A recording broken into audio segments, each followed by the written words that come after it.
नमस्कार दोस्तों, मैं हूं आपका दोस्त प्रवीण कुमार बागड़े और आज हम पढ़ेंगे कंप्यूटर के छठवें टॉपिक परीक्षा मंथन के छठवें टॉपिक मेमोरी के वस्तुनिष्ठ क्वेश्चन को। तो मैं आपको जानकारी के लिए बता दूं दोस्तों, इसके प्रीवियस लेक्चर्स में और प्रीवियस वीडियोस में मैंने परीक्षा मंथन के 5 चैप्टर 6 चैप्टर को पढ़ा दिया है। आप जाकर हमारे प्लेलिस्ट में देख सकते हैं।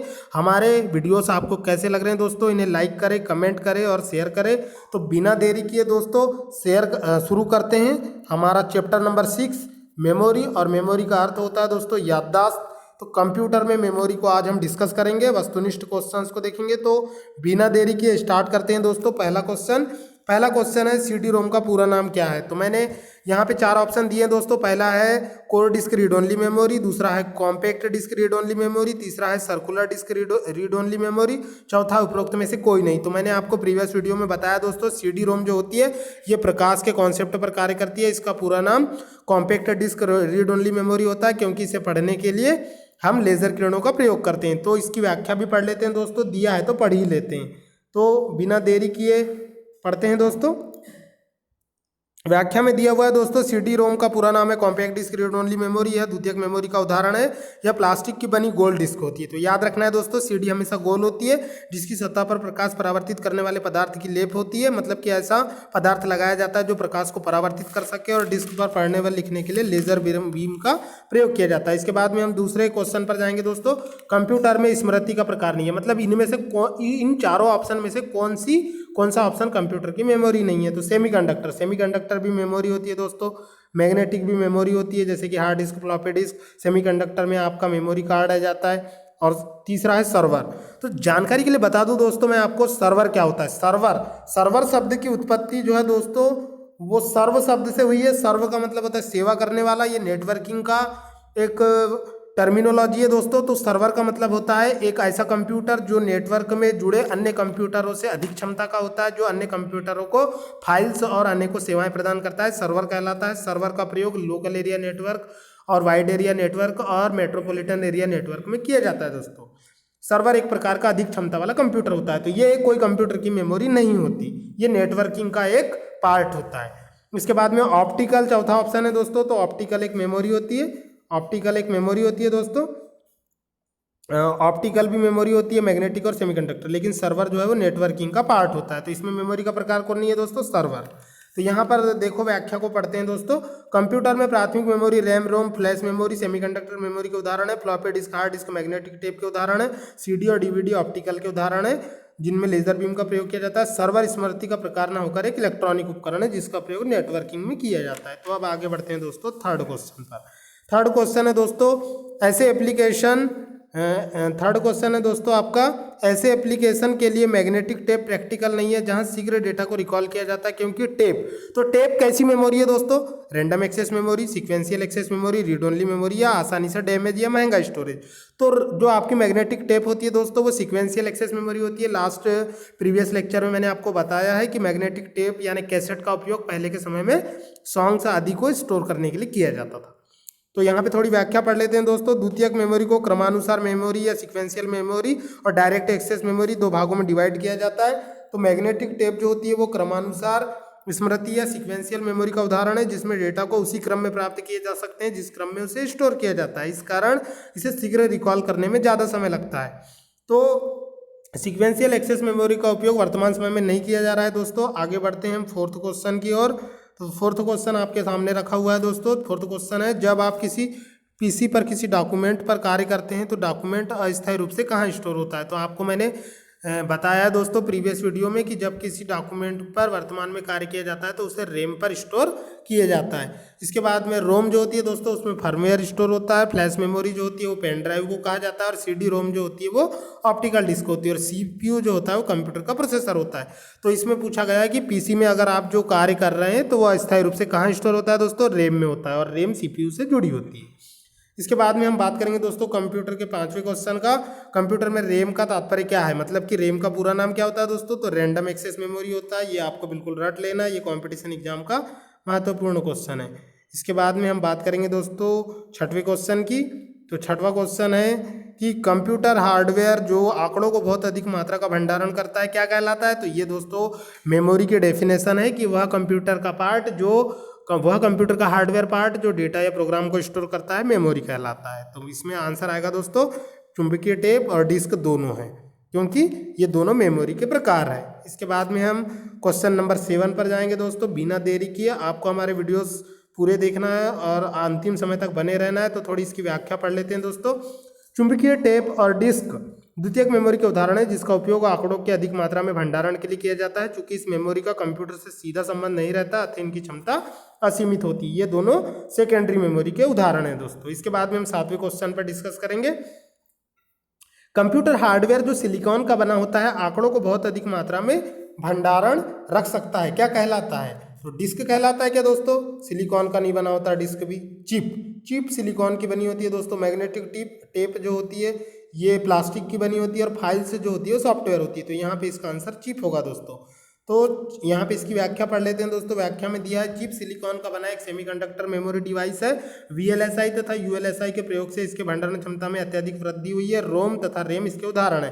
तो वीएलएसआई और यूएलएसआई के बारे में मैं आपको एक इंपॉर्टेंट फैक्ट बताऊंगा दोस्तों। वीएलएसआई का प्रयोग चौथी जनरेशन में स्विचिंग डिवाइस के रूप में किया गया था जिसका पूरा नाम वेरी लार्ज स्केल इंटीग्रेशन होता है। और यूएलएसआई का प्रयोग दोस्तों 5वीं पीढ़ी में किया गया था, इसका पूरा नाम अल्ट्रा लार्ज स्केल इंटीग्रेशन होता है। इसके बाद में हम 8वें क्वेश्चन पर जाएंगे दोस्तों बिना देरी किए हुए कि पेन ड्राइव है इलेक्ट्रॉनिक मेमोरी, कंप्यूटर में लिखने की युक्ति, चित्र बनाने की युक्ति, इनमें से कोई नहीं। तो पेन ड्राइव जो है दोस्तों वो एक इलेक्ट्रॉनिक युक्ति है जिसे फ्लैश ड्राइव भी कहा जाता है। पेन ड्राइव एक पोर्टेबल स्टोरेज डिवाइस होती है, इसे कंप्यूटर के यूएसबी पोर्ट में लगाया जाता है। पेन ड्राइव जो है तेजी से डेटा ट्रांसफर करने में सहायक होती है। तो इसकी व्याख्या पढ़ लेते हैं दोस्तों। पेन ड्राइव एक फ्लैश मेमोरी है जिसे इलेक्ट्रॉनिक मेमोरी भी कहा जाता है। इंटीग्रेटेड चिप से बने इस मेमोरी में यूएसबी पोर्ट में लगाया जाता है और इसमें डेटा को रीड और राइट करने के लिए हाई वोल्टेज का यूज किया जाता है, इसीलिए इसे ईईपीरोम का भी एक टाइप माना जाता है। इसके बाद में हम 9वें क्वेश्चन पर जाएंगे दोस्तों। 9वां क्वेश्चन है कैश मेमोरी का प्रयोग किया जाता है स्थायी भंडारण के लिए? नहीं किया जाता दोस्तों। स्थायी भंडारण के लिए तो सेकेंडरी मेमोरी का प्रयोग किया जाता है और कैश मेमोरी तो प्राथमिक मेमोरी होती है। अब सेकंड पे जाते हैं दोस्तों। मेमोरी और प्रोसेसर के बीच गति अवरोध को दूर करने के लिए, तो यही इसका आंसर है दोस्तों। तीसरा है महत्वपूर्ण डेटा के लिए, तो ये भी नहीं है, इनमें से कोई नहीं, तो आंसर होगा इसका बी दोस्तों। मैंने आपको प्रीवियस लेक्चर में पढ़ाया दोस्तों कैश मेमोरी जो होती है इसका प्रयोग रैम और सीपीयू के बीच में किया जाता है। रैम होती है आपकी जो काय से जुड़ी होती है, सीपीयू से जुड़ी होती है, और इसके बीच में क्या होती है कैश मेमोरी होती है जो छोटे साइज की मेमोरी होती है, ये तेज गति की मेमोरी होती है। और यह इसका प्रयोग थर्ड जनरेशन से प्रारंभ हुआ। यह कंप्यूटर की कार्यक्षमता को बढ़ाती है यानी स्पीड मिसमैच को दूर करती है। तो इसकी व्याख्या को भी पढ़ लेते हैं दोस्तों। कैश मेमोरी एक तीव्र मेमोरी है जिसका प्रयोग प्राथमिक मेमोरी और सीपीयू के बीच गति अवरोध मतलब स्पीड मिसमैच को दूर करने के लिए किया जाता है। इसके प्रयोग से प्रोसेसर की गति में वृद्धि होती है, मतलब कि कंप्यूटर की कार्यक्षमता में वृद्धि होती है। इसके बाद हम 10वें क्वेश्चन पर डिस्कस करेंगे दोस्तों। 10वां क्वेश्चन है कंप्यूटर में एक एप्लीकेशन से दूसरे अनुप्रयोग में सामग्री का अंतरण कहलाता है। अनुप्रयोग को इंग्लिश में एप्लीकेशन कहते हैं दोस्तों। तो कंप्यूटर में एक एप्लीकेशन से दूसरे एप्लीकेशन में सामग्री का अंतरण मतलब कि डेटा का एक्सचेंज या ट्रांसफर। तो डायनेमिक डेटा एक्सचेंज कहते हैं कि डायनेमिक डिस्क एक्सचेंज कहते हैं कि डॉजी कि डायनेमिक डेटा, तो इसका डायनेमिक डेटा एक्सचेंज कहते हैं दोस्तों। डायनेमिक डेटा एक्सचेंज का हिंदी मीनिंग होता है दोस्तों परिवर्तनशील डेटा स्थानांतरण। इसके बाद में हम नेक्स्ट फैक्ट पर जाएंगे दोस्तों। नेक्स्ट फैक्ट में जाने से पहले व्याख्या पढ़ लेते हैं। कंप्यूटर में एक अनुप्रयोग से दूसरे अनुप्रयोग में डेटा का स्थानांतरण डायनेमिक डेटा एक्सचेंज कहलाता है दोस्तों। इस क्वेश्चन को आपको रट लेना है। इसके बाद में नेक्स्ट क्वेश्चन है दोस्तों पेन ड्राइव क्या है? तो पेन ड्राइव है एक स्थिर द्वितीयक भंडारण इकाई। सत्य बात है दोस्तों, नहीं है। एक स्थिर द्वितीयक भंडारण इकाई। दूसरा ऑप्शन है दोस्तों एक चुंबकीय भंडारण इकाई। चुंबकीय तो है नहीं दोस्तों, एक हटाई जाने वाली, तो ये स्थिर नहीं है दोस्तों। ये क्या है? एक हटाई जाने वाली द्वितीयक भंडारण है क्योंकि इसके डेटा को हम मिटा भी सकते हैं। इसके बाद में इनमें से कोई नहीं, तो इसका उत्तर होगा दोस्तों सी, क्योंकि हम पेन ड्राइव के डेटा को मिटा भी सकते हैं और चेंज भी कर सकते हैं। तो इसकी व्याख्या को पढ़ लेते हैं दोस्तों। इसकी व्याख्या में दिया हुआ है पेन ड्राइव एक स्थायी नॉन वोलाटाइल द्वितीयक मेमोरी है जिसमें कंप्यूटर से हटा लेने पर भी डेटा बना रहता है, परंतु इसमें हटाई जा सकने वाली भी जानकारी होती है। इसकी जानकारी को हम हटा सकते हैं क्योंकि इससे ईईपीरोम की तरह भी प्रयोग किया जाता है, क्योंकि ईईपीरोम का पूरा नाम electrically erasable programmable read only memory होता है। इसका मतलब यह है कि पेन ड्राइव के डेटा को हाई वोल्टेज के प्रभाव से मिटा भी सकते हैं और नया डेटा राइट भी कर सकते हैं। इसके बाद में हम 12वें क्वेश्चन पर जाएंगे दोस्तों। रजिस्टर एक उच्च स्मृति तत्व है जो स्थित होते हैं स्मृति में, मेमोरी में, सीपीयू में, इनपुट आउटपुट यूनिट में, रोम और ईपीरोम में। तो इसका उत्तर होगा दोस्तों डी। जो सबसे ज़्यादा रजिस्टर होते हैं वो रोम मेमोरी में या ईपीरोम में होते हैं। इसके बाद में हम नेक्स्ट क्वेश्चन पर जाएंगे दोस्तों। नेक्स्ट क्वेश्चन है रीयूजेबल ऑप्टिकल स्टोरेज का एक्रोनिम है। एक्रोनिम का मतलब होता है दोस्तों उसका संक्षिप्त एक्रोनिम है, मतलब कि CD RW DVD और रोम। तो कॉम्पैक्ट डिस्क एक स्टोरेज डिवाइस है। CD RW को लेजर किरणों की सहायता से बार बार लिखने और उसके लिए प्रयोग किया जाता है। मतलब रीयूजेबल एक्रोनिम मतलब उसका समानार्थी है। तो समानार्थी कौन है दोस्तों? रीयूजेबल ऑप्टिकल डिस्क का समानार्थी है दोस्तों बी, मतलब कि CD रीराइटेबल, जिसमें डेटा को आप राइट भी कर सकते हैं और रीड भी कर सकते हैं। इसके बाद में कंप्यूटर का नेक्स्ट क्वेश्चन है दोस्तों। आगे बढ़ते हैं क्वेश्चन नंबर 14 के ऊपर।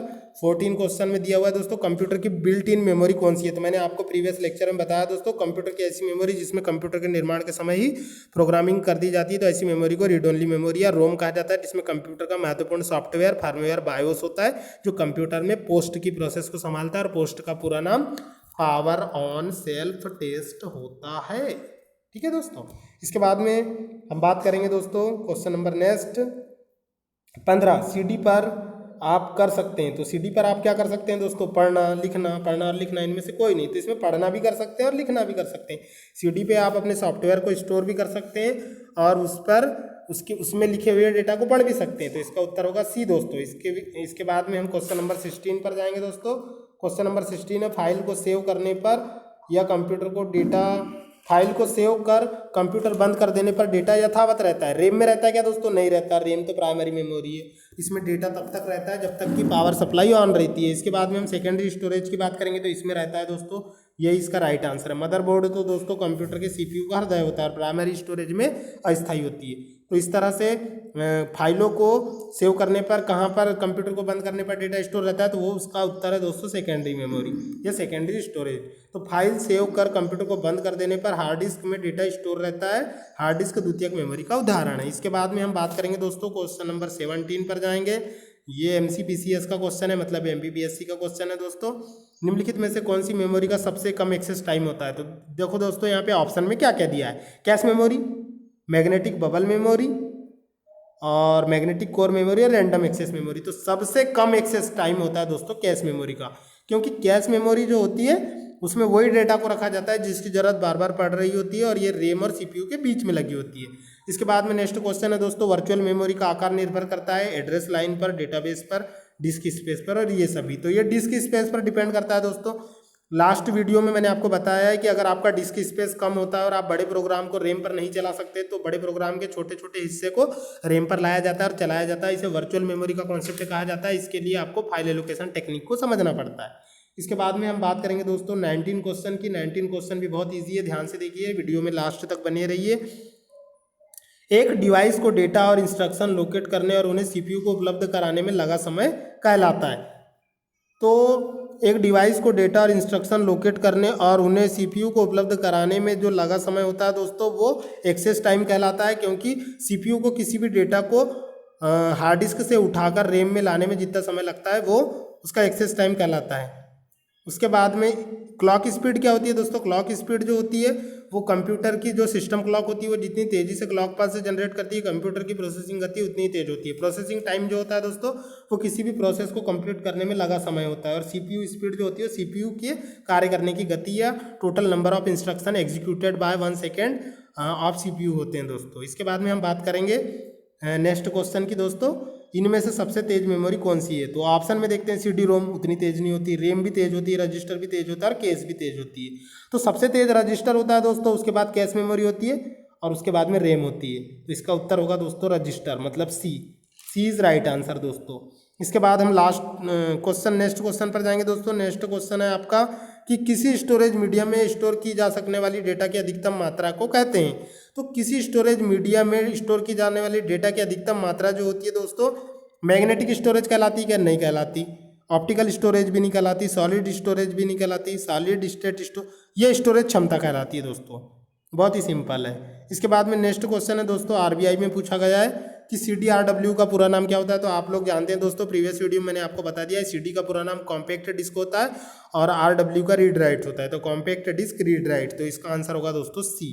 इसके बाद में हम बात करेंगे दोस्तों क्वेश्चन नंबर 23 की। तो क्वेश्चन नंबर 23 है दोस्तों, जब पावर ऑफ या बंद कर दिया जाता है तो वह मेमोरी अपने डेटा या कंटेंट खो देती है। तो रैम ऐसी मेमोरी होती है दोस्तों, जो मैंने आपको प्रीवियस वीडियो में बताया है, अपने कंटेंट को खो देती है। लेकिन यहाँ ऑप्शन में देखते हैं दोस्तों क्या क्या दिया, डायनामिक मेमोरी, स्टैटिक मेमोरी।